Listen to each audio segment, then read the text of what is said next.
Windows was in no way motivated by something to do with Netscape. We had chosen that that was a logical evolution of the Windows feature set before Netscape was a factor at all. Mr. Gates, if your answer is that it played no role, that is your answer, but I need to get on the record what your answer is. And my question is whether an intent to deprive Netscape of revenue played any role in any of the decisions that Microsoft made with respect to its browser or browsing technology.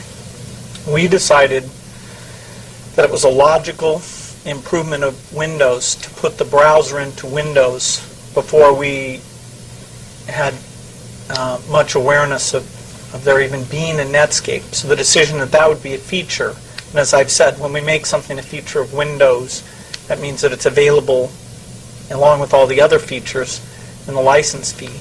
That decision had been made very early on. We also had a very early recognition of the potential revenue sources from things like the search button and the home page, and that those would become quite substantial. Let's say we decide to put a new feature in. Is that included in what you're asking about? A new feature in what? In our internet browser technology. If the purpose is to deprive Netscape of revenue, if that's why you put it in, yes, it is included, sir.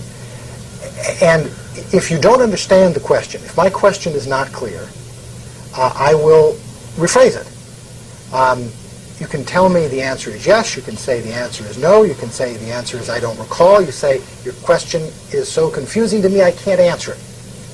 But all I'm trying to do is find out what your answer is. Well, do you have the question in mind? I think it's quite a vague question. Let me just give you a hypothetical to understand. Let's say we think users want a feature, and it can be a feature that we're doing first, or it's a feature that Netscape has done first. When we decide to put that feature in, our primary goal is to make Windows more popular and build momentum for Windows. But certainly there is, let's say it's a feature that Netscape's done first. Then we are thinking, okay, will users be interested in our browser? If it's a feature we've done first, we're thinking, will users be interested in our browser? So you can't say that, as you get into 1996, that we're unaware of Netscape, and even though what we're primarily doing is related to making better experiences for customers and all that, the fact that we'll be compared with them in terms of how people choose browsers, we're aware of that. I didn't mean my question to suggest that you might have been unaware of Netscape in 1996, Mr. Gates. I assume that you were aware of Netscape in 1996. My question is whether an intent to deprive Netscape of revenue played any role in any of the decisions that you made about browsers or browsing technology. I'm not talking about a decision where you say, I understand this will have an effect on Netscape, but I don't care. I'm going to do it anyway. I'm talking about a situation in which, at least in part, you take an action with the intended purpose of depriving Netscape of revenue. Did you do that? Well, the original decision to include the browser into Windows as a feature of Windows was not taken in response to some thinking about Netscape. But once you get out into a period where we're looking at Netscape as one of our competitors, it's very hard to say, did that influence our decisions or not? To me, that's a very vague question. It's one of the facts we are aware of. Our primary goal, of course, is to make Windows better for customers. And we were doing a lot of great stuff there, and we're actually very successful once we got past a certain point in doing a product that people did decide to choose. But how can you say, when every person at Microsoft makes any decision, we don't get to run it where there's no thought about Netscape and there is a thought about Netscape. So you're asking me to reach into people's minds and do something that I think is strange. Would you read back my question one more time? And again incorporate it. The original one.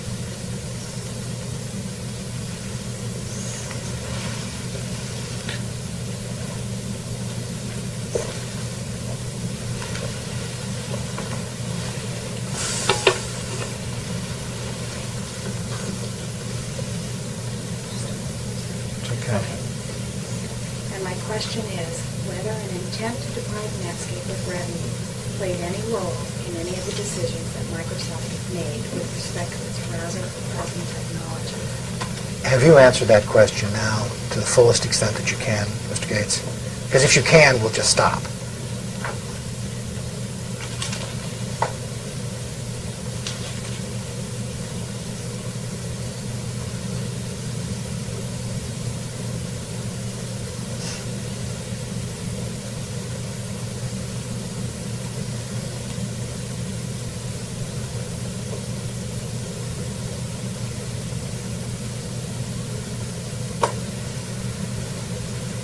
I find the question unclear enough that I'm afraid I won't be able to do any better than I already have. Okay. We looked at charging as part of the IE3 planning during 1996. I'm not asking when you looked at charging.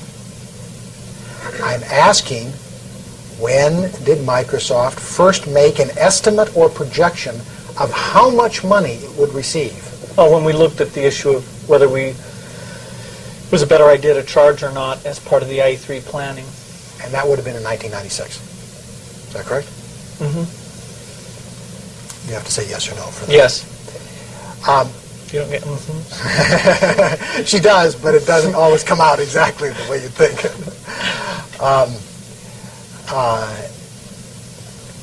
And who made that estimate or projection?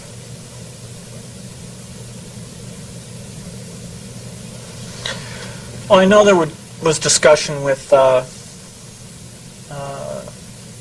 Pete Higgins and Peter Newport and myself about that, and each of us would have hazarded some view of the value there. And what was the projection or estimate that you made as to how much money Microsoft would receive from browser advertising, and when? I don't recall the exact number. Approximately.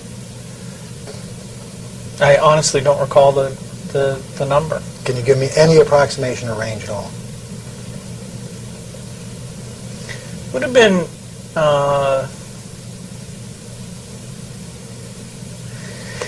in this period, Netscape had done a deal to sell their search button traffic, some portion of it, for something like $15 million. And of course, they had a much higher usage of their browser than we did of ours. And so depending on what you thought our usage would be, you could prorate in and look at what Netscape was getting on their search deals and other deals and do the estimate based on that. Let me distinguish between two things. One is you're sitting here right now and doing a logical estimate. And the second is whether you remember what your estimate was back in 1996. I don't remember what the estimate is, but I think I'm being quite helpful to you in telling you facts that went into making that estimate back in 1996, because Netscape had already monetized some portion of their search button traffic. I appreciate your help, but what I'd like to do, if I could, is approach it my way, because for me it's easier to understand it my way, if I take it question by question. And the first question is, do you now recall anything at all about the estimate that you made back in 1996 as to how much advertising revenue